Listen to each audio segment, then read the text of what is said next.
Hey everybody, welcome back to the Quest for the Bestest. It's the podcast from Backlog Banter where we look at every single Best Picture winner in random order and try to figure out which ones we think is best. But who are we? Well, of course, we're the Backlog Boys. My name is Timo, joined each and every week by Tucker, Tanner, and Abram. And today, we are going under the big top. We're taking a trip to the circus. Join us at the circus. We're discussing the movie The Greatest Show on Earth from 1950. Oh yeah, the song. We're going to talk about the song. The song and much more about this movie directed by Cecil B. DeMille. But before we get there, from last time, we joined forces to discuss a film. It was Annie Hall from 1977, and we liked it quite a bit. We gave it an average score of 8.2, which puts it up on the 34th spot on our list. So Woody Allen was given overall good remarks from us. Yeah. And now I will pass. His film was. Annie Hall. Yeah. We enjoyed his performance. There you go. We can say that. Yeah. Tucker, I do believe you have selected one lucky YouTube commenter to be read aloud on this week's video. No? That is simply untrue because I've actually selected two lucky YouTube commenters. We're going crazy today, boys. We've selected at least one. We have, if not two. In reality, two. How this week woke have we been? No, well, I don't think there's any wokeness in either of these comments. Oh, thank God. But here we actually have a comment for on our Annie Hall review from one of our sons, Dan's, who comments, "Never saw Annie Hall as I am not a Woody Allen fan. There were a couple of his films that were pretty good. I did see all the other nominated films that year, and they were all good, if not memorable, except for that space one.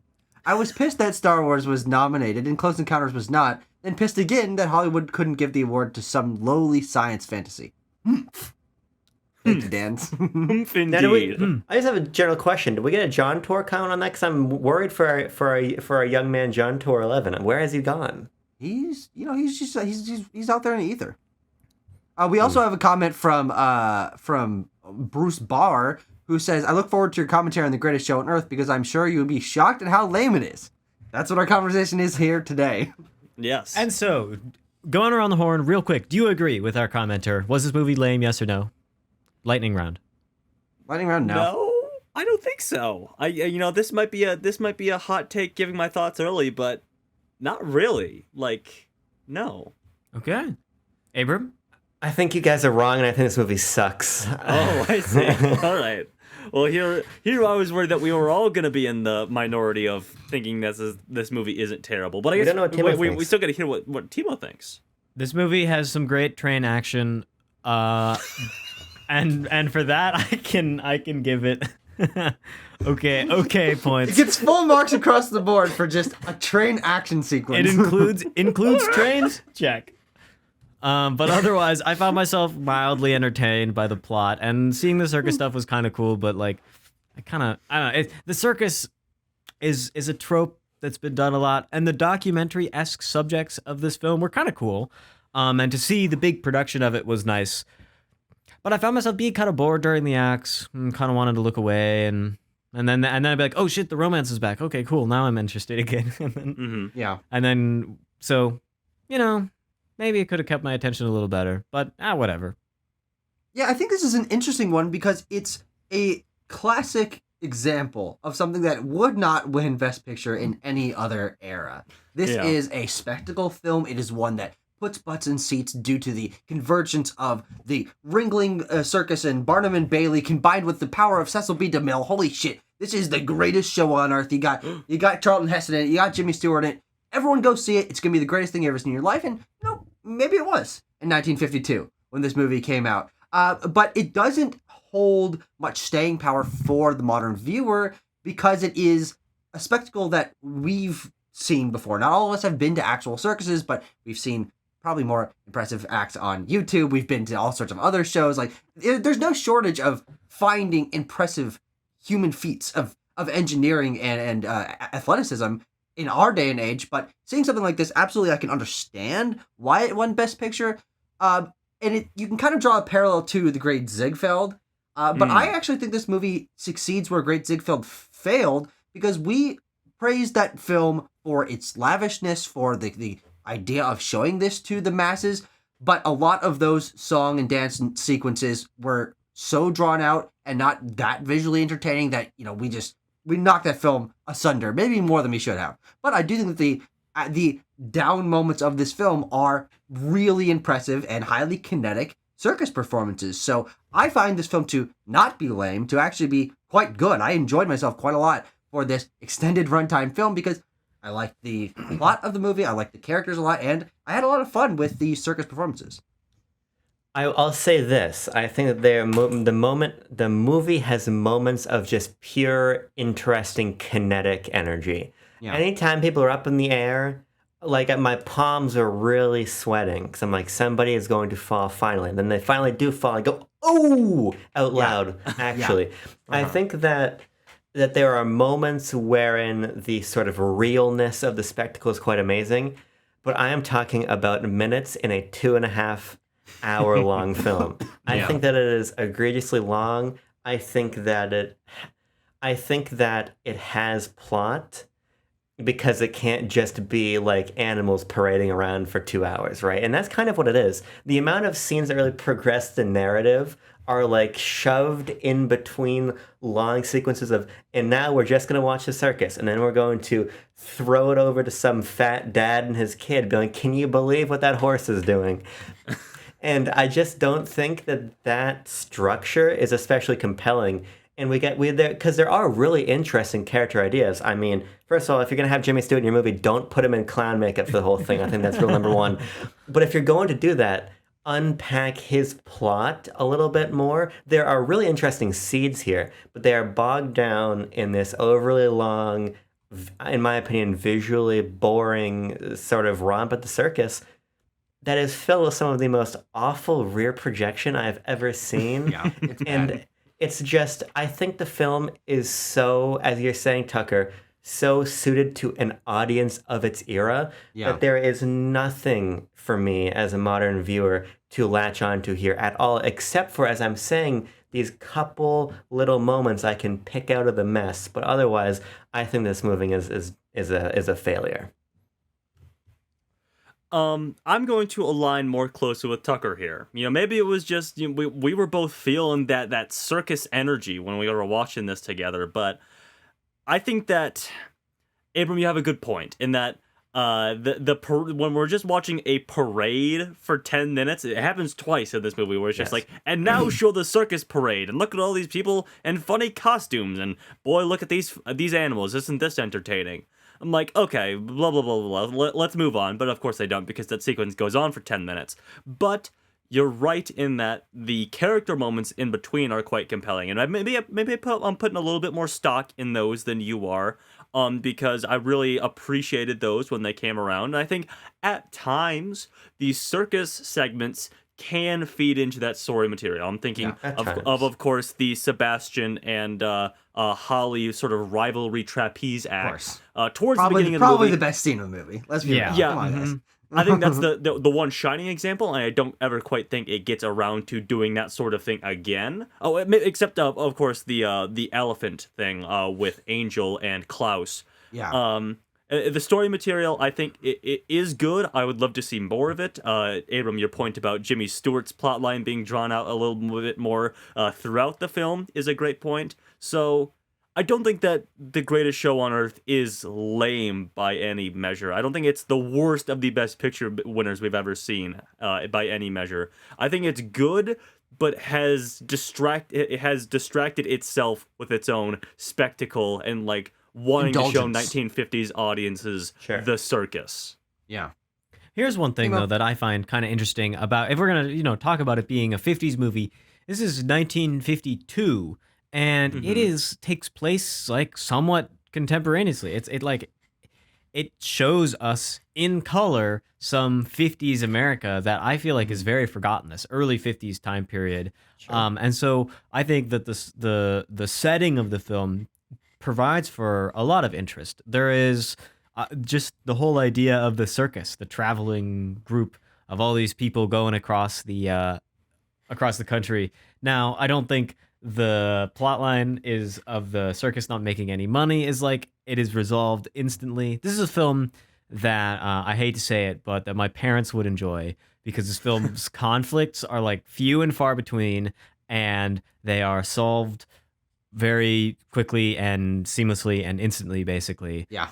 And so, luckily, they're solved on screen. I think we've had films where they've been solved off screen, but the story and even the relationships just don't really feel developed enough to keep me interested in. And then, on top of that, we have our circus scenes, and these circus scenes, even though at first I was sort of interested in them, they don't like pull me back in after we've seen like for the three amount of of them. time we've seen them. Absolutely. And so then I get interested in the story because I'm like, well, I'm watching this movie, and this one section of this movie is like really uninteresting, and this other section is a little interesting. Well, I'll pay attention to the stuff that's a little interesting, and so I found myself being amused by proxy of viewing, not because I was like, I'm watching this.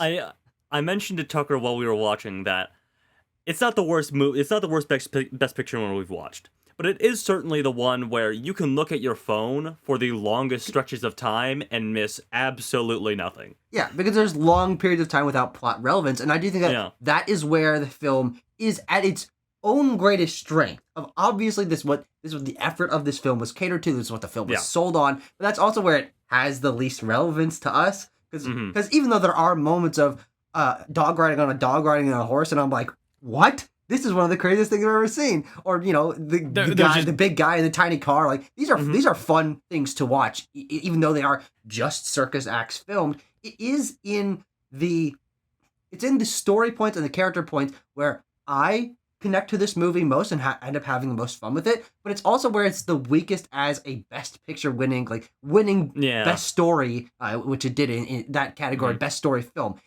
They're not super fleshed out. They're not very thematically interesting, but I think they're really fun. I love the circus cast of characters that we've got here, the dynamics between each of them, and watching how that plays into each of these circus performance sequences where you'll get the drama played out inside of the acts that they're doing. And it really kept me engaged throughout because I didn't know when we were going to cut away to someone and see that the argument that they were having with someone else before, or this thing that they were kind of feuding about, was going to come up in the middle of something that is tense because they're in the air or because there's thousands of people watching them. And it's a way to heighten rather mundane and simple and cliche drama. It's circus drama, and there's a love triangle, and there's women who are gossiping hexagon. and stuff. True, yeah. But that is really heightened when it's put inside the stakes of something that is bombastic and flashy and indulgent. And so it's like a synergy that ended up working really well for me. I wanna stick on the circus point a little bit more about these sequences because it's the movie, so we'll talk about it. But my feeling is that they are just too formulaic for me to find that interest that you find in them. Because I think about them being at their strongest when they do intersect with the plot, as Tanner was saying. And you gave basically the only examples of that. Of, these sort of, the dueling trapeze act. Yes, the dueling or the, hey, I'm going to make this elephant step on your head if you don't marry me or whatever. Third one is when Sebastian tries to do the trapeze trick and then he falls on the ground. Or when Buttons slips away to see his mom on the side, but he has to keep entertaining people while he's having this tender moment with his mother. Or when two of the women are bickering while they're on top of a float and they're trying to keep up the waving to the audience, but they're at each other's throats. What were they arguing about in that scene?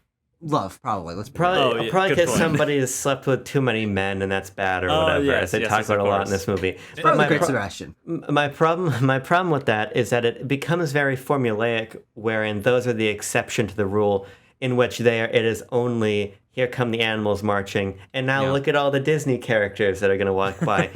Or the problem I was beginning to address though comes when those beats, for the most part, are brought up in that. Here's how it goes every time the narrative is going to become important to the circus happening. Something's going to go wrong. That's basically the general premise. Something's going to go wrong in an act. Well, what's going to happen? Some Joe Schmo holding onto their hat is going to run and find Brad and say, hey, Brad, you're not going to believe what's happening right now. And then Brad's going to go, whoa, I didn't. And then they're going to run back together to go watch it. Every time it's the same thing. People have interpersonal conflict. It's going to unfold in the circus. Brad is going to be completely unaware of it. Brad is going to be made aware. Brad is going to be brought to intervene. And because of that, I think the entire movie feels like it's got one act of its own. Yeah. And I think that does... It's not quite centering. Yeah, and I think that does undercut a lot of the sort of fun or tension that could be happening here, when I feel like we're seeing the same overarching structural progression to these moments. Yeah, sure. Timo, thoughts? Yeah. I think... Let me compose my thoughts right now. Yeah, poignant, indeed. No, I think that some of those circus scenes are entertaining and they provide for the story beats that you mentioned, Tucker, are numerous enough. But even though I watched this movie yesterday and I finished it up today, I find myself having little to no idea who ended up with who and who started out with who and who was feuding with who in what part, and like all of the plot details are essentially lost because they don't have any significance. Like this movie is not about its meaning. There is like no meaning in this movie basically, besides that it's fun to watch the circus. And I think that, you know, That's the thematic relevance. I do have fun when I get to watch the dogs riding on the dog on the horse, and I see the, you know, the number of like live lions and leopards and stuff in this movie is like kind of crazy. And those sequences of filmed circus acts, which are huge productions, I think that is something to just note, is that, I mean, it really, I feel like, I want to know some trivia right now, but did they like bring in, they just had the whole Ringling Bros circus there to perform? Like what was the deal with the circus acts and the filming of them? They purchased the rights to basically film on the Ringling Brothers and the Barnum and Bailey circus for $250,000, I believe. And Cecil B. DeMille also apparently toured around the Midwest tour with the circuses to sort of do some scouting, I suppose.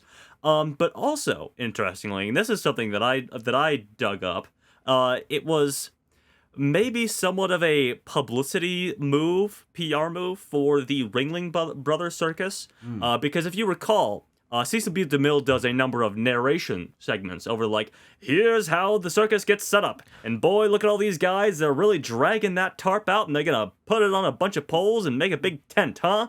And in that, he mentions that, and it's fireproof, so as to protect the people inside. Apparently, only a few years before, the Ringling Brothers Circus had burned down and killed dozens of people. So it was sort of a PR move for them. There's a bit where Brad, it's safe to come to the circus again. There's that bit where Brad, like the bigwig, comes in and because there's this other conflict that I just have absolutely no idea like how it's relevant. The bigwigs, and they've got the money and they're trying to do something that derails the Klaus is involved in it too.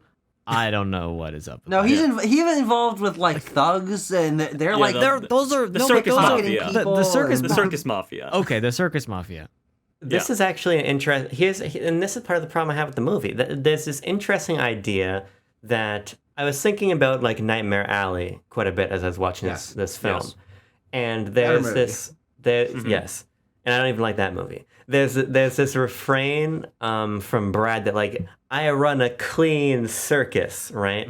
Yeah. And there's the really fun scene again wherein Brad has no clue what's happening in a circus. Someone comes to alert him of a problem, and then he runs to go solve it. When he jumps over the counter and beats the shit out of that guy and throws him into a mud puddle. Yeah. Awesome. Just a cartoonish way to deal with like a thug or criminal. Breaks down the entire back of the stall. Toys are going everywhere. There's onlookers that have just gotten their money back. That's the fun stuff that this movie provides, I feel. But my problem with it is it ends up going nowhere because then the presumed mafia leader is like, man, you shut down my shakedown that was getting like pocket money out of elderly people. I'm gonna fuck over your entire circus. But he blows up the train, sure. Yeah. But who is this guy? Yeah. Why does Brad have this seen him like 3 amazing times. constitution? They're having like this chummy rivalry as the film ends. Timo, I think you make the point about conflict is interesting. because there are great moments of interpersonal conflict, like when we are up in the air, and that's when the movie's at its best. And as the film was beginning, because Tanner, I actually do like the sequences of watching everybody almost documentarily set up the tents and everything. I thought it was very cool. I was like, well, suddenly we're going to have this film about the stresses of making a circus and the people it attracts and the problems that it incurs and all this. But I think you're right, Timo, in that it's not concerned about any of that, really. It's concerned about sort of the spectacle of itself, which even for me is kind of hard to watch because I'm like, I know these animals probably aren't being treated very well. No, so that absolutely makes it, not. That makes it. You can just see on the little sticks that they use with the elephant. It's a nice round. They've got a short little stick, and there's a nice round bit, and then a little hook on the end, and then you're like, oh, that's used to hurt the elephant. And they're like sanding down the elephant's feet, so they're like better for the act, whatever. So it's like on a external level, as somebody in 2022 who loves animals, I don't like watching animals in the circus that much. Yeah. But at the same time, I'm like, the film does almost feel like circus propaganda. I think I said that out loud to yeah, myself yeah. in the early start parts of the film. I was like, yes. And I think that just derails a lot of the sort of friction there could be in the narrative with the character moments, because there are a lot of them, but what do they mean? I just think this entire plotline about the mafia is just a good example of that. Yeah, that's what I was talking about with this film not working up to its standards as a Best Picture winner. I think outside of the context of this winning Best Picture of this year and Best Story of this year, I wouldn't care too much that it's a circus movie and, you know, the plot lines are kind of weak and the mafia guy, you see him 3 times, but then there's a cool train crash and that's, you know, that's a spectacle. The fact that it won makes you question, like, are they really just giving this to Cecil B. DeMille because he's a figurehead in the industry and what's the politics of the 50s Oscar ceremony? And that's the internal monologue that I have going on. Of the Oscar ceremony. He's raising his finger. Finishing my point is just that, thank you, is just that I am able to keep that in the back of my mind, but as a viewer, sit there and along with Tanner and our friend Sam, who joined us for the last bit of this film, enjoy so much of the spectacle in those moments that, granted, are drawn out and don't have much plot relevance. They are still so high production value that even when I'm not like honed into the characters, which are the part that I'm going to get to, but are the part that I think is the better parts of the film from my perspective, I'm still enjoying a lot watching these crazy things happen. And me and Tanner pointing at the screen like, I can't believe they just did that. Whoa, that was crazy. And like that's what they wanted out of the audience. And for me, it really did succeed. I agree, Tucker. But to your point about the politics of the 1953 Academy Awards ceremony, the first time it was ever televised. Quick side note. Oh wow. There's interesting thought there about a televised award ceremony, and this is the film that wins it. A very anti-TV movie. If you're the spectacle and the presentation of it in color and very. But there's a working theory that perhaps this movie won by default as the second option to High Noon, which was written by Carl Foreman, who had just been blacklisted in the sort of Joseph McCarthy Hollywood 10 anti-communist HUAC trials.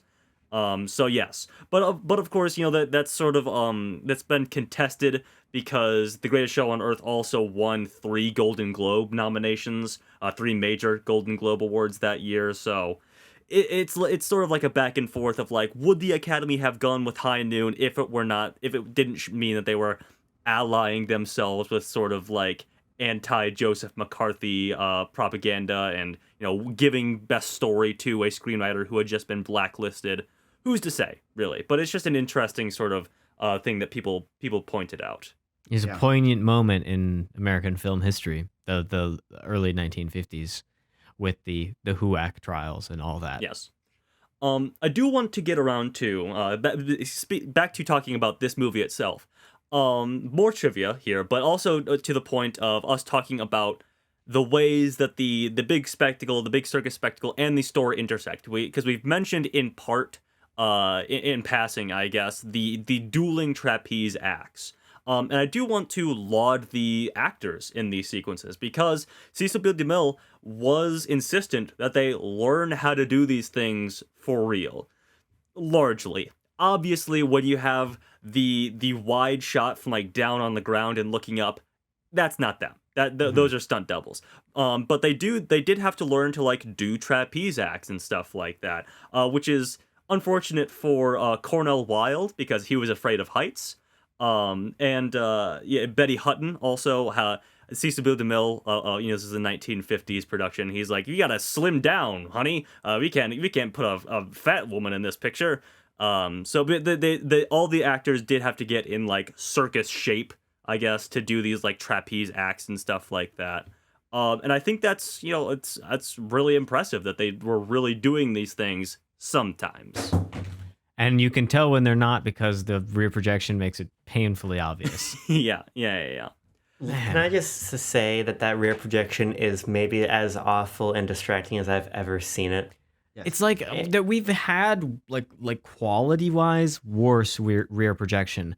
Was it in some similarly aged movie from the 50s also, but it only showed up like twice in the whole film. And in this film, it's like all like any scene possible could be a scene with rear projection in it. Yeah.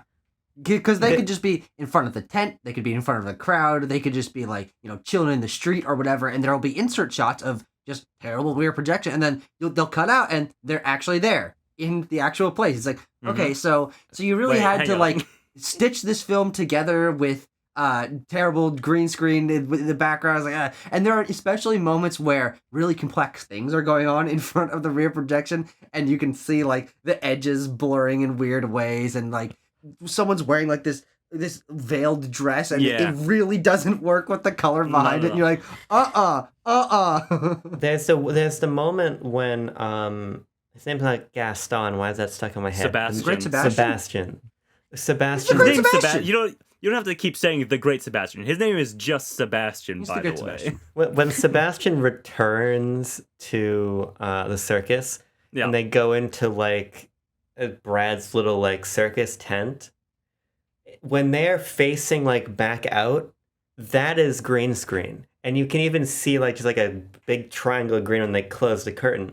And not only is it terrible, but it sort of made me wonder like this really closed off small set that we're filming in feels like a pickup of some variety. Do you know, Tanner, at all if the production of this movie was really screwed up? Because this feels like a movie that was made in a lot of different places and just pushed all together. They were using real Ringling Brothers and Barnum and Bailey's circuses. So as these things were moving around, I'm sure the production also had to. And I'm sure that, that $250,000, I'm sure that didn't cover all of the production itself. So, they probably had to do some pickups on the Paramount set. That's who made this one. Yeah, I would say I think it's pretty obvious that that's what happens, because you think about the idea that Cecil B. DeMille and his crew and a couple of the actors are traveling around with Barnum and Bailey, Ringling Brothers for a year, over a year, whatever it was, and they're doing as much of their shots on location in front of real crowds and in front of the actual like animals in the background as they can. But these people have jobs to do, and the animals have food to eat, and these crowds aren't going to be there forever, and like. So the fact that it has to be stitched together does kind of make sense for the era and the studio system. And if you're going to just have two actors like talking, you don't need to film that with a real thing in the background, or like it's not efficient. It's not worth anyone's time to do that. Unfortunately, it does become so obvious that was how it was made because of the rear projection. But I do think like logically, I'm like, yeah, it makes sense that they structured it this way, but it does make it feel jarring and feel like, oh yeah, this was filmed in very different places when it is that apparent. I think it's just hard to swallow in a film that otherwise spares no expense. Yeah. Like, we're going to get to the circus, but it's just going to... Like, I think the movie looks like shit a lot of the time. Whenever we're not... I watched a pretty horrible scan of it. The version I saw was not digitally transferred in high quality at all. Amazon Prime's version is... Thumbs down, I'll say that. I watched it for free on Pluto TV with half an hour of extra ads. So it took me 3 hours to watch. TV. 3 hours to watch it instead of 2.5 because I watched all those freaking ads. I would like to narrow in on some specifics about this movie. Specifically, Betty Hutton as Holly. I think she's quite good in this movie. Yeah, I think so too. Yeah, I agree. obviously, she's given like a written by a man woman role of the 1950s where she's like, I'm pulled in too many directions. Who should I date? That's like her whole sort of thing until the very end where she's like, I'm gonna fucking run this goddamn circus. And I think that sort of determination of her character is present throughout, when especially in her rivalry with Sebastian to take control of the center ring, which is what makes that dueling trapeze artist scene so compelling. When Sebastian does a chair, he sits down on it. She's like, I'll do a handstand on a chair. Who gives a fuck? I think she's really great, and it really becomes apparent in that train crash scene where she's like, we're gonna do a parade, the circus is still going on, but we're gonna organize everything, I'm gonna carry an elephant if I have to, god damn it, and we're gonna do it because I love Brad. I'm like, that's where it falls apart a little bit, because it's all informed by, I'm doing this for the male character, essentially. But I think divorced from that, she turns in a great performance in this, I'll say it. Yeah, I mean, the physical performance is great, as you were saying, Tanner. The fact that she was asked to do all of that. But what you said at the end there, we're going to do the circus for Brad, is what, to me, ruins her one, like, autonomous character moment. And I just think it's really silly to take this character of this, like, amazing physical performer and make her this, like, shallow and petty person who just wants all of the attention or wants to be, like, wooed by various men. And I just think that that's, as you're saying, Tanner, a signifier of who wrote her. Yeah. And I just think that's very disappointing because I think it does undermine a otherwise really technically impressive performance. Well, I think that she's also interesting on a character level, because she is. There are those moments where it's like, oh, written by a male. This is for the man. Oh, god dang it! What you just have to like reconcile that, and I think maybe it's just a little bit easier for me to like put myself in this mindset and like let that slide a little bit, because I do think that Holly is one of the is probably the most interesting character in this film, sans Button, of course. Buttons, please, Tucker. There's more than one button. Buttons. Here. You're right. My bad. Because the way that she carries herself and is such a confident force in this film, but does have this like. She's putting on the veneer of confidence because when she's off the stage, she is worried about how she's perceived by people and wants to be in that center ring because it has been her dream for that long, but doesn't quite know like how she can like compare up against the great Sebastian. But then she puts in that overconfidence, like, of course I can fight against the great Sebastian. It's gonna be the greatest duel ever, and she does. She holds her own, and it's super impressive. But she's a really complex character in the way that she ebbs and flows throughout the movie, and at the drop of the hat, when the scenes call for it, the characters kind of switch, and she's, suddenly she's Sebastian, and then she's got to go back to Brad. But I do feel like there is this tension within the character of being pulled in all these directions, of wanting to be strong for the circus, and her really enjoying Brad's company and like and having this bond with him, but then feeling this bond with Sebastian because they are both great acrobats, and he's the only one that can connect to her on that level, and they feel this elation when they're up in the air. But then she's her own person as well, and she has this gossip with her friends and bickering with her friends that is really quite endearing. And she's my favorite part of the film because of how much Betty Hutton sells this character of these maybe overperformed slightly lines, but I get this passion out of her, that a lot of an energy and excitement that a lot of lead actors of this time have to tone down because they got to be serious, and this is a dramatic movie, and this is a serious role. But Betty Hutton doesn't have to put on that veneer, and she's just able to like have a giant smile on her face and enjoy her job. And I found that to be like a huge boost of energy to this film whenever she's on screen. Yeah, I get what you're saying with that, Tucker. I think that Betty Hutton is the only female character in the film that's like has more than one note. Like every single other one just yes, yeah. Angel, to that point, Timo, Angel is like, I just want to settle down with a husband. That's my motivation right in this film. And that's how she ends with Sebastian. Yeah. Like a really weird one-off thing that closes both of them. because every single character arc has to end, and all your crimes must be punished. It's a code movie. But so I hear what you're saying. I just do not. There's like even the romances don't have that much interest to me because the film's lack of conflict and like a desire to have a lack of conflict leads our interpersonal relationships to not have that much headbutting. I mean, the headbutting is between Brad and what's Betty Hutton's? Sebastian. Well, Brad and Sebastian, those two go at it, but they kind of, okay, boss man, and they just like one of them just kind of gives in. But the romantic relationships, I don't really feel like develop in a very like naturalistic or conceivable way at all. Usually one character goes like, oh, and then like, oh, looking over at some other character now. And then they just like, and then they're on that. And there's like no explanation given. And there's no real inciting incident other than them declaring it so. Yeah. And so like, while the romance was what was driving me to keep viewing the movie, I don't have a lot of high regard for it. Mm-hmm. I don't even understand the love triangle.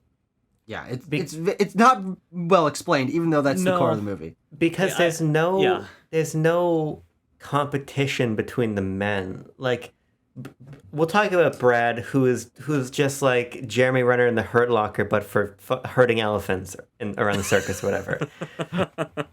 He's really good at it. Mean? He's the best in the world at it. All he can do is he loves the circus. His only love is the circus. He's got to come. He can't leave the circus. That's actually a pretty good parallel now that I think about it. Yeah. But that's all he does. Like it's so unclear if he's even in a relationship with her. Because it starts with on the lips. She's obsessed with him and not really reciprocated. Well, what's weird about it is they have like the sort of passionate kiss when they find out they're doing the whole season that I thought we were immediately establishing there as a sort of like committed a relationship. And then there's even that line from Angel about how like Brad is a one-woman guy, right? Mm-hmm.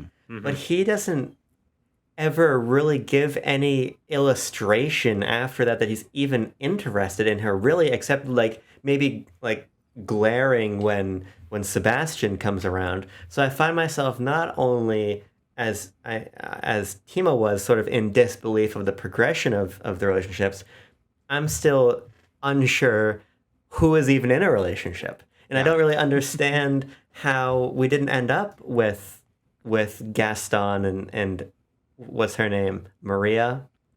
None. Sebastian and Holly? Holly. Yeah. Like, I don't get it. Maybe I wasn't paying enough attention. But I don't get it. My OTP is Sebastian and Holly, obviously. Because what's really interesting about Sebastian's character in this movie is that before he's introduced, he's like, God, Sebastian, he's goddamn womanizer. He'll sleep his way through this entire circus twice over. You gotta watch out for him. And then when he gets there, he's just like a nice guy. Like immediately when he's introduced, he's like, "Oh, Holly was promised the center ring. Well, she could have it. Obviously, that's fine with me." And because you've been primed with this, you're like, he's just doing that so he can butter himself up to Holly a little bit. But that never really comes around. The other shoe never really drops there. So you're like, oh, he must have just been like a genuinely nice dude who did fall in love with Holly and is interested in her and is really like doggedly pursuing her. And on the other side of it, you have Brad, who's just a dick to her all the time and only cares about the circus. So you're like, yeah, Holly and Sebastian should end up together. He loves her, and Brad clearly does not. I will just say, Tanner, I don't think that he's a good person. I don't think am I forgetting something here? Well, I don't think he comes across as very nice, and I think the thing that really encapsulates that for me is when he sneaks his way into the trapeze act, then catches her and says, "I'm not letting you go until you kiss me." Oh, yeah, that's weird. Yeah. Which again, like the values of the film are very male written from 1950s. Yeah. And also, that's like a big, right. Like heart swelling moment. Like, oh my God, this man cares for her so much. By the way, in that sequence, I'm sorry, I'm forgetting the actor's name for Sebastian. Arnold Wilde? Thank you. Yeah, Cornell Wilde tore like some ligaments in his shoulders doing that thing, and Cecil B. DeMille still made him do 2 more takes of it. Oh, Yeah. Yeah, I guess I just don't agree that he comes across as a very nice guy. 'Cause if there's Is even he that- better than Brad though? Is he better than Brad? Well, Brad For only Holly, for our cares. girl Holly. He For- only yeah. cares about the fucking elephants. That's not a He's no. a circus man first and foremost. Well, So- Sebastian. So okay, my interest of my characters goes Holly, Buttons, as we'll get to, Sebastian, and Brad, and also Angel's kind of fun, but you know she's kind of just one note because she's the friend. But Sebastian, I think, is really interesting and a super compelling character up until like the last time you see him. Because I do actually agree more with Tanner that I feel that Sebastian does genuinely care for Holly. He's going through the motions that he's set up in the past of sleeping around with these women and having these lines that he delivers, as we learn from Angel, which I think does make him pretty nuanced in terms of having this history, but having a genuine care for Holly in the moment when he, you know, breaks his arm of falling down and then comes back 3 months later and doesn't want to show that his arm is wounded, and because he feels like that's his sense of pride and manhood gone. But then he sticks around and does continue to spend time with him, and they care for each other a lot, and like this relationship is building. I'm like, oh, I really like this dynamic of this confident woman who's ready to lead the circus and be the center ring act, and her sweet boyfriend who used to be the number one but is now just like has his arm in a sling and is helping her when he can, and like selling balloons and popcorn in the stands or whatever. But then all of this is happening. You know, he's learning that his hand can get feeling back, and he's running to the back of the train to like tell her. And then the train crash happens, and she leads the circus. And then he's on the thing with Angel, and he's like, "Why don't we get married?" And I'm like, Yeah. I'm like, hold on, wait. And I can't tell if that's just a poorly written ending or if it undermines everything that I've had established about this character up until this point. Because it's 95% of the movie where I'm like, yeah, I'm really compelled by this relationship. It's a will they, won't they kind of thing. It ebbs and flows. And then hard cut, like, maybe he didn't care. And that really, like, puts a nail in my toe. Tucker, I think it is a poorly written thing. I think it is a thing of, well, we're a 1950s movie, so our 2 leads have to end up together. We can't have our lead actress settling with the supporting actor. That just doesn't work. yeah. Maybe. I don't really know if I agree on the whole feeling the romance between Holly and Sebastian ebbing and flowing and coursing throughout the film. I feel like we are given all of these character tidbits in such small chunks, kind of infrequently, that it's hard to remember to keep them all straight throughout the long runtime of the film. And when we go a long time between, you know, seeing some characters, that like idea of progression can slip, and it can really feel like we're not seeing much happen with them. And I really feel like it's Holly is with Brad for a while, and then Sebastian's here, and ooh la la, he shows his muscles, and then you're with him for a while, and then until He the end of does the show his muscles. Until- And I yeah. was saying ooh la la. until the end of the movie, after the train crash, in which Holly's like, "Oh wait, I've been deceived," or you know, I've made the wrong choice this whole time. I need to be with Brad, and so it's like we just flip flop, Yeah. and I don't really feel like there was that questioning in the middle of the film upon Holly's part. It felt very serious between her and Sebastian, just there together, and then we just turn it around here at the end. I'm certainly drawing out the positives of the romance plot lines here. There are obviously the weird flip flopping that happens constantly throughout it, where I'm like, why is she still like in it for Brad? Brad clearly does not give 2 shits. Okay, he just wants to make sure that this circus stays above the board. Okay, he's only Out of the about black. In the black. in the black. He wants Out to of the keep red. the circus in the black and beat up mafia members and throw them in mud puddles. That's the 2 things that he wants to do. Let's Not talk get a about blood transfusion from Sebastian. Yeah. Let's talk about our favorite clown. Jimmy Stewart is in this movie. What is your guys' take on anything about that? I think he's great. I love Jimmy Stewart. I love Buttons. I think he's got a good plot line, and I wish it was in more of the movie. Yep. I mean, I just can't, like, what am I going to praise? The 3 scenes he's really in? You know what I mean? I mean, Yeah. he's a pretty consistent president. I disagree with that. No, but like I don't care about him like randomly doing stuff in the circus. That doesn't because that could be any clown. What I mean is the stuff that's actually about him. Because I agree with you, Yeah. Tucker. I think the moment when he sees his mom is quite remarkable, and that's a really interesting. I think this movie has few actually interesting plot ideas, but I think that is definitely one of them. This idea that like he's transformed himself, and then the people who care about him like follow him as like as shadows behind. I think that's really really cool. But like the film seems uninterested in addressing anything about this plot line to where I you're right, Tucker. On a factual level, he is in a lot of scenes.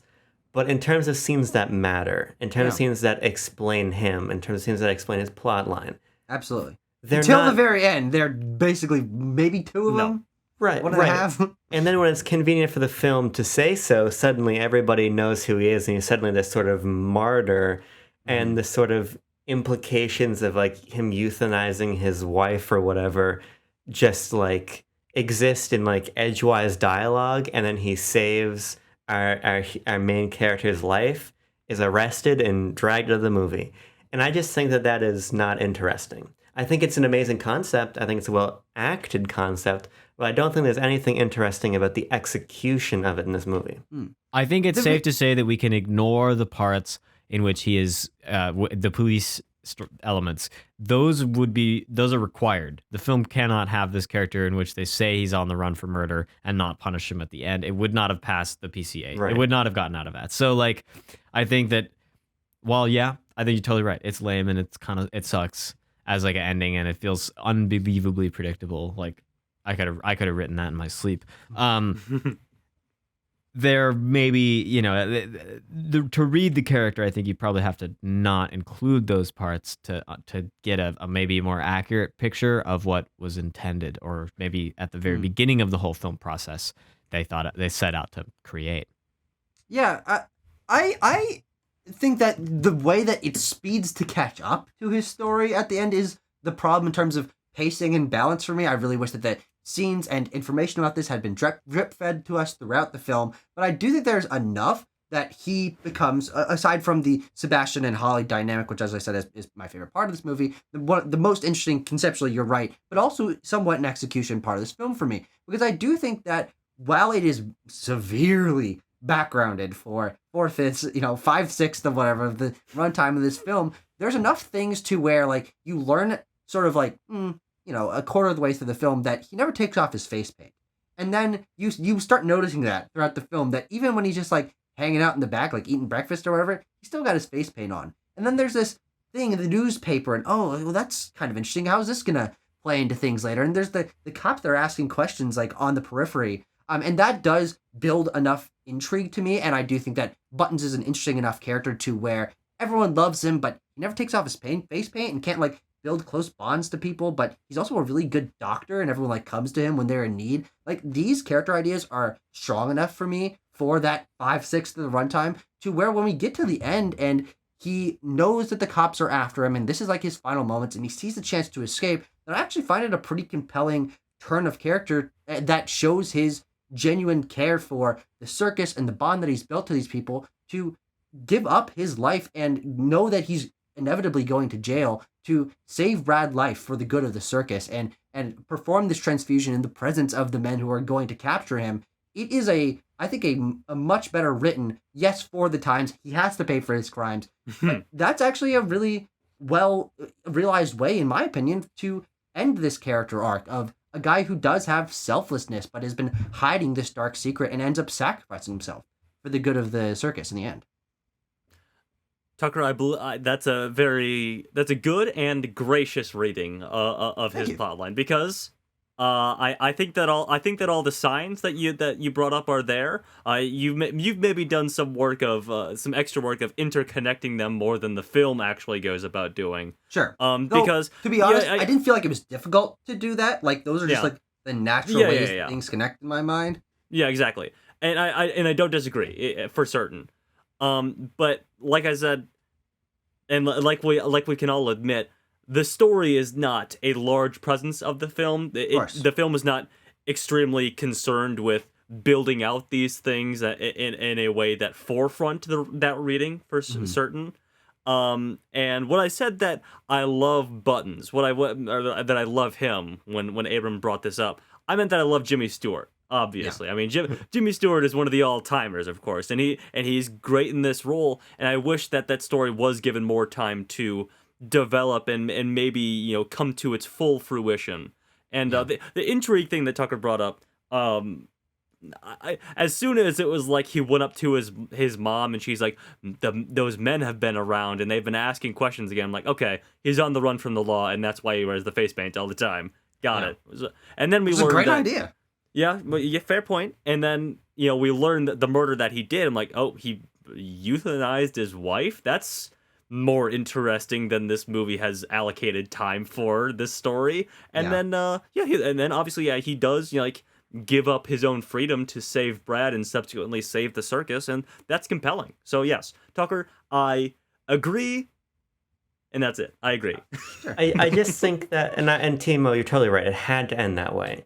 But it's like, I feel like all the information is delivered in the most lazy way you could possibly deliver all this information, in the sense that that scene with his mother is really great, but it spells out basically as clear as day, as Tanner's saying, exactly what's happening. Mm-hmm. And then the rest of the information, including the actual crime, including the actual really intimate personal details of it, are handed on a piece of paper to the main character.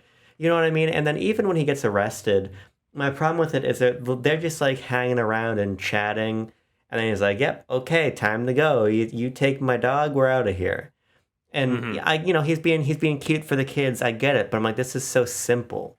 Like, writing this simple and this just like fact. Read the fact on the paper. Understand the narrative. Understand the narrative. It's just not interesting to me as an audience member, because it's a character, as you're saying, predicated on intrigue.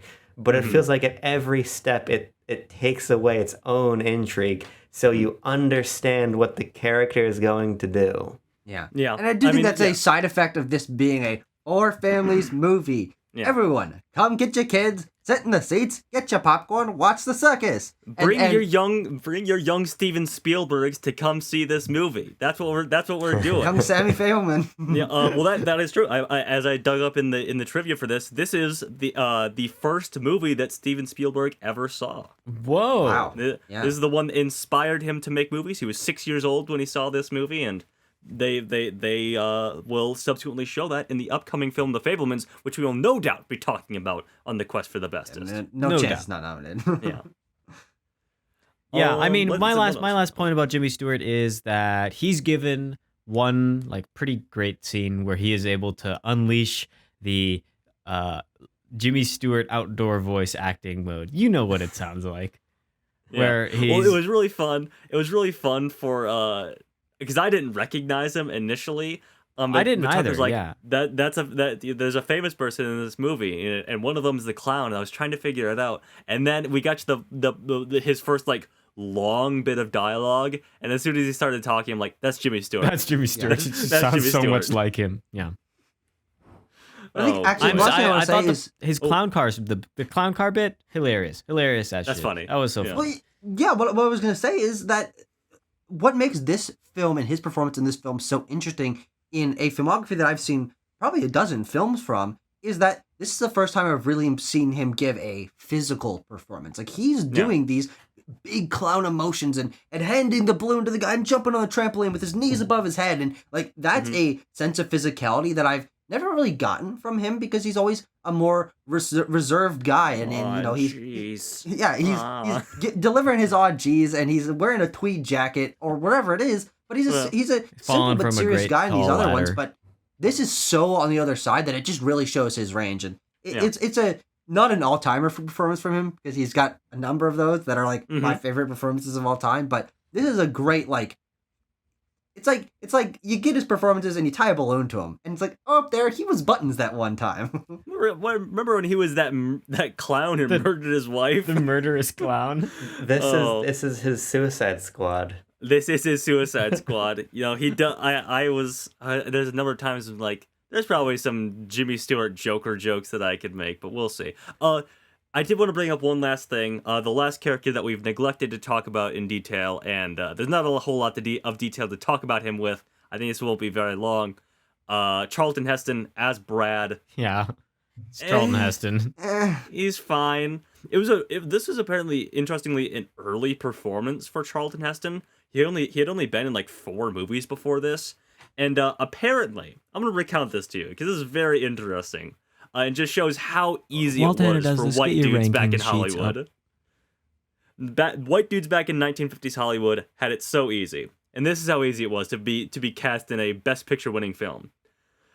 Charlton Heston was driving through the Paramount Pictures lot when he spotted Cecil B. DeMille, whom he had never met. Heston waved. DeMille was so impressed by Heston's wave that he made inquiries that ultimately led to Heston being cast as Brad in this film. This was only Heston's 3rd film and skyrocketed him to fame. One fan wrote a letter to DeMille on how much she enjoyed the movie and commented, quote, "And I'm surprised how well the circus manager worked with the real actors." So... He waved. See, and Heston took that as a compliment, apparently. He said it was the greatest compliment that he'd ever received in his entire career. I take that as... he's so baseline and boring as compared to the people who seem to be turning in real performances.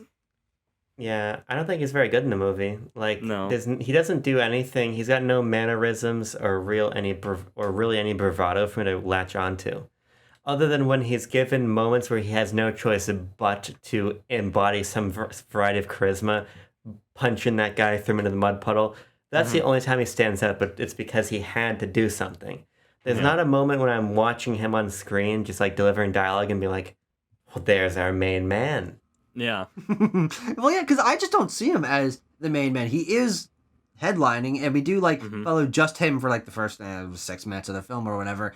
But it is Buttons and Holly and the Great Sebastian that I'm like, those are our main characters. Oh, there's this bumping along Brad here who's in the back counting money, making sure we stay in the black. And I'm like, I don't care about you. Charlton Heston, we didn't like him that much in Ben-Hur, but he was a lot better in Ben-Hur. Yeah, that's my one he's a lot note better about in him. Ben-Hur. He's a lot better in Ben-Hur. But he's not even the best performance in that movie. No, he's not. Yeah. And yes, Timo, as Timo was about to point out before we started talking about the other bits of that story, he just waved at Cecil B. DeMille and got the part in the movie. Oh, boy. All right. Hollywood. Oh, Hollywood. Yeah. What can you say? Anything else to add on the greatest show on earth, folks? That ending monologue really felt like they were talking about the movies. I really felt like it was not about the circus, and it was about the cinema. Mm-hmm. It all ties together. They're one and the same. They're one and the same this time. Oh, hang on. Rewind it. Stop the presses. Trivia alert. We got to bring up the wins and noms. Oh, the wins and noms. Oh, my God. Yes. Oh, so, quickly, give us them, and then we'll score it. Obviously, this won Best Picture. It also won Best Story, as Tucker pointed out beforehand. Cecil B. DeMille was nominated for Best Director. It was also nominated for Best Costume Design and Best Film Editing. Costumes I can get, because it had quite a lot of costumes. Quite a lot. Well, yeah, that's interesting, though. And like, same with like the production design of this movie. I find it hard to praise the film, even though it looks visually impressive. They didn't design any of this. Brothers. No, they just used a regular circus. So so like even though like I as a viewer am really appreciating being shown this and it adds to my visual experience, I wouldn't give it award nominations for these things because there wasn't the people being nominated for these awards presumably weren't the people who did the majority of the work to make the spectacle that you're looking at. Yeah, I don't even think the costumes are worthy of praise.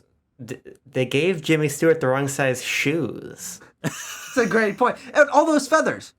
Too many feathers. That's good. That's a good one, Abram. That's a good one. Personally, I felt that this film was lacking one of those metal balls that have a bunch of dirt bikes driving around inside. Oh, them. yeah. Where's the metal ball with the dirt bikes? Where's the dirt bike ball? That's what I'm asking. They hadn't invented Put Jimmy Stewart dirt on one of bikes. those babies. They hadn't invented dirt bikes in 1952, Tanner. That's why Place Beyond the Pines is a better movie than this. Well, we'll find out shortly. Well, won't we? Punch in a score, and you'll have a metric to measure it by, Abram. Let me just say quickly, I thought the whole train sequence was very silly. Oh, yeah. the train. Oh, we this didn't. We movie- hardly talked about the train. I said it's great train action. It's all model train action except for the one at the beginning. So wish they could have spent money on had a real train for those exterior shots. Please, like the crash, I understand. You got to do that in models, but like Yeah, you can't. the crash part two where trains it's together. just like driving Yes. and you have the Well, same. maybe that was just like for coherency. I don't know, but I like don't know. I do think that was the thing that really cinched this movie to me as something really special in terms of its spectacle. Is yes, that's a model train, but then they transition into one of the most complex and crazy sets I've ever seen, where there's monkeys flying out of cages and a live lion on set, and people are on the ground bleeding out, and everyone's like, "Holy shit, what's happening?" People are hauling that's lumber and great. elephants walking by. I'm like, I don't even know how you orchestrate this. And that is the example of Cecil B. DeMille being the master of spectacle in this time with movies like Cleopatra and the Ten Commandments and these big movies. That doesn't get a huge chance to shine throughout this, although I'm sure he did, help design some of the ways that like extras would go on in the background and stuff like that. But that's like the set of this movie is this train wreck and watching people yell commands. Like it's an invigorating sequence, especially when you get the really fun payoff of they're all marching into town and they've got the audience with them and they're hurrying to set everything up. Like I think it's the storylines that we're talking about are not tied up by this being so interesting of an exciting ending, but it's such an interesting, exciting ending that we're just sitting on the couch pointing like, holy crap, they did that. And we're having so much fun with it. I just think for me, at a certain point, it's like there's this amazing moment of like, oh, the animals are gonna fuck them up because the animals aren't being tamed right now. But then like, go put the animals back in the cages, and all the animals just walk back into the cages. I think it does a lot to pretty quickly undo its own like sense of peril. Mm-hmm. But I did like the part when the elephant lifted the thing off of Brad. That's good. Yeah, I love like that part. That's probably my favorite part of the entire movie. You know, Abram, I wish it were as simple as just putting the animals back in the cages, and I'm sure the people filming this felt the same way. Because thank you for bringing up the train crash, because it does. I do have one last piece of trivia where they did really let live animals loose on the Paramount Stage 16 Good while they were God. filming this. Wow. And the Who biggest thought that was a problem, good idea? the biggest problem was when they let a bunch of monkeys loose. Yeah, And that the was a crazy monkeys- shot. The monkeys just got out, and they On the they loose. they were apparently invaded the neighboring Hollywood cemetery next to the Paramount lot. Just a Now bunch of that monkeys. is a Hollywood story. Yes, it is. Yeah. I will I like just the say, shot where the guy's just carrying a lion, like just like Yeah. straight up like Yeah. a full-grown lion. Yeah. I will just say I would have loved this movie if the animals had gotten out and just killed all the people. Because There you again, go. fuck the Like circus for RRR. what they do to animals. Fuck the circus. RRR. That's my yeah.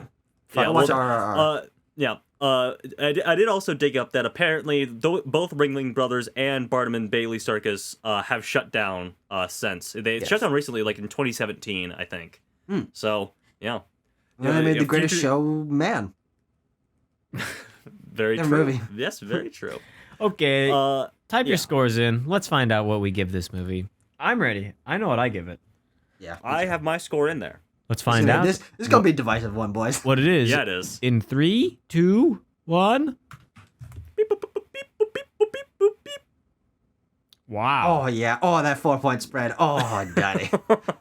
Tucker has said it. Our average score, 5.2. The point breakdown, starting from the top. Tucker gave it a 7.2, followed by Tanner's 6.2, followed by Abram's 3.8, and then me at the bottom with a 3.5. I was contemplating giving this movie in a 2s, but I thought that there were some redeeming qualities, like the model trains. Like 5.2. trains. Let's see where that goes. We're going to have to compare this to How Green Was My Valley. What do we say? Easy above. Yeah. I'd also go above. Because and here I'm Wait, gonna this connect movie, this here movie, Yes. above The Greatest Show How on Green Earth, Was My Valley? Yeah. better than How Green Was My Valley. Who votes for that? Because I'm gonna connect this to the monkey story that I just read. It's a mess, but boy howdy is it fun. It is sloppy from a story perspective, of course, as we brought up numerous times. But this love triangle is pretty entertaining to me. I love to see those trapeze acts. I love to see when that lady, well, I don't love to see it, but when Klaus is like, yeah, I'm gonna crush your head with an elephant's foot, blah, blah, blah, because I'm an evil guy. And then the train wreck, of course. It's a long movie. It's too long for its own good, but I think it has enough fun sprinkled throughout it to make it worth its while for me. Abram, what do you say? I say below, because How Green Was My Valley has a plot. You know, Well, I would agree with Abram, but for the sake of closing this one out, I think I will. I'll allow The Greatest Show on Earth to go above How Green Was My Valley. These are both two movies with long titles. Yes. you should never have a sentence as your movie title. Unless I you're going Tanner, like whole hog, Tanner, like you do make Borat a or good. Doctor Strangelove. Yeah, Tanner makes a good point that it is an entertaining movie to watch, and I remember How Green Was My Valley being a little bit thought provoking and enraging at times a little bit, but I find that the spectacle does work for this for the most part. I mean, the circus is a big deal, and you get to see it moving around, and so Really. I think for me, just to give my full closing thoughts here, what this film really showed to me, and sort of hearing about it in conversation, I watched like basically every review of this on YouTube, which there's not that many, and ours will obviously be the longest and most comprehensive. Based. Yeah. First time. Let's go. Yeah. Is that people think this is the worst Best Picture winner. And for me, I can't reconcile that personally because I just think there's different kinds of movies with different goals in mind. And when we're watching most of our Best Picture winners, it is about those themes. It's about relevance and acting and characters, and these are things that I love in our top movies. This is not a top movie, but I think it really succeeds where it put its effort is in that spectacle and me going along for this ride. And even though it is too long, I don't actually think it dragged. I had a really fun time watching this movie all the way through. And when it comes to the moments that aren't story relevant, but are just circus performances, I thought those were great. And then we'd cut back to these characters. I'm like, oh, wait, those are great. And then the two would intermesh. I'm like, oh, wait, that's awesome. And then the recent spectrum, I'm like, oh, yeah, I'm loving this. And oh, man, I can't believe they did that. And Tucker, maybe you I'm would have just loved being alive for the studio system, because you would have just gotten to go see movies like this every week, and there would have been a bajillion of them. And it's all you couldn't even watch And now TV. I do, and it's the Marvel movies. Yeah. but I do think that where this movie shines, it shines really brightly for me. And maybe I'm just able to like simple-mindedly put myself back into the shoes of someone from 1952. You're but like that guy with was the ice pick experience going. It's I like, had. it's Mickey Mouse. It's Mickey Mouse. You know what you are, Tucker? I'll tell you what you are. You're circus pilled. Thank you. Oh, I am, he is hardcore circus pilled. and I'm proud of it. Yeah. Well, No, don't be too Tuck- proud of it. Tucker as, just got as they it. brought up, horrible animal abuse prevalent in the circuses, and no doubt on this film. Tucker just gets to like a movie other people don't like. You give Tucker a truth paling like, I hate the movie. I hate the movie. Well, I Too many can pills. without a doubt say that it's better than our lowest film, Crash. Yeah. Oh God, That is true.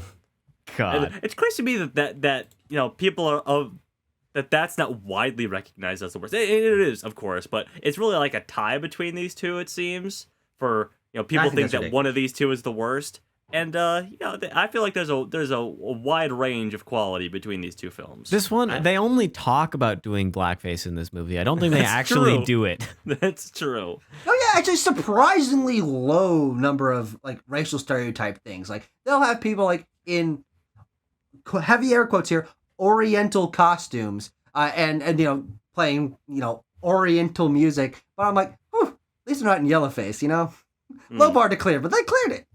Yeah. Yeah. I'm not in the business of praising this movie for doing that. Quite frankly. I It easily want could have though. I want to find out something from Yeah. what might be our very own version of a circus attraction, Oh, I the see. Wheel of Destiny. Let's head on over to the big Maybe. top, shall we, fellas? Someone get out their keys on the calliope, their fingers on the calliope keys. Oh, hello. Yeah, that kind of looks like a circus tent from above. Exactly. Yeah. Alrighty. Spin that wheel, Foggy Boy. Wheel, what's your deal? Give us a movie that makes us squeal. Is it on digital? Is it on real? Wheel, what's your deal? And the number is Ooh. number 1. So that's the most Numero recent uno. movie on our list. think That really could mean anything. All Out of you Quest intuition. heads really will know what movie we haven't seen. That is the most recent one. Tucker, It's true. you're the chief Quest head among us. What is I the am. next I got it. movie? I think Yeah. I got it. All right. You proud of yourself, Tanner? The movie that we're going to be watching within the coming weeks for review on Quest of the Bestest, I'm really dragging this out as long as I can, is the 2008 Best Picture winner, starring Dev Patel and directed by Danny Boyle. We will be watching Slumdog Millionaire. I've always wanted to watch this movie. I've never love this movie. I've never sat down and watched it, but it's Oh. been in the brain zone of Tanner got it mine wrong. for years. I did get it wrong. I thought it was I thought it was $1 Million Baby. Transformers. Oh. I thought $1 Million Baby was the newest one, but no. Slumdog Millionaire, never seen it before. Excited to watch it. There was a poster of Slumdog Millionaire in my high school film classroom, and I looked there at that thing every day for 4 years and thought, I should watch this movie, and I never did. And now I Yep. have the chance. The poster, I'm looking at the Letterboxd poster right now. It's. Well, isn't I it don't just understand. like it's like Dev Patel running inside of a larger like silhouetted Dev Patel head? No, right? there's a woman running in the front. And then there's like blurs of color in front, and then Yeah, there's like- Slumdog yeah. Millionaire and like grunge font, like saw font at the bottom. What the hell? Soft font. Yeah, Okay, you're right. Danny That's Boyle. what it looks like. It's 2008. man. You can't blame them. It was But the what kind time of of font the is grunge that on that font. poster, by the way? It is a sans serif font, Tanner. It is a sans serif. Oh my god. Anywho, We're done Thank here. you guys for joining me to discuss this. I was going to say it's a circuitous review, but that's a pun that doesn't even make any sense because circus and circuitous are two totally different words with entirely different meanings. yes. The circus movie, we talked about it. You know, I didn't waste those 3 Bizarre. hours, so that's okay. Hermes, Hippodrome. This really was the greatest show on earth. The greatest Quest episode ever, finishing up right here. Next time, we'll talk about Slumdog Millionaire. I'm excited for it. Until then, peace.